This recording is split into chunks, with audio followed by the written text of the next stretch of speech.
Are you wondering if it's the right time to sell your house? Well, I've got some information that might help you decide. That's coming up. I hope you will stick around. If this is your first time to this channel, please subscribe below and tap the bell for notifications so you can be the first to know about current real estate market conditions on or near the Florida West Coast beaches. And you can always see your home's estimated value. It's fast, it's free, and it's really easy at whatismyhomereallyworth.com. Check it out. My name is Keith Connors. I'm a realtor broker at Charles Rutenberg in Clearwater. Welcome.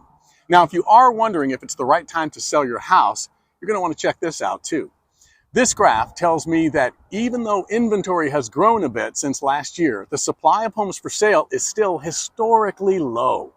So, what does that mean for you? Well, it means you have two big opportunities in front of you, potentially. First, you have more choices for your move than you did a year ago, and that's a good thing. It may make it a bit easier to find your next home.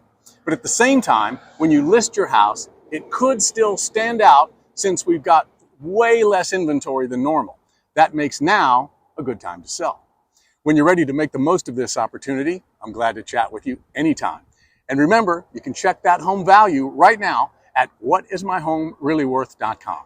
Yes, it's fast. Yes, it's free. Yes, it's easy, and nobody's going to call you. Or see homes for sale anytime on or near the beaches of the West Coast at MrBeachHouse.com. And of course, call us anytime at 855-MR-BEACH.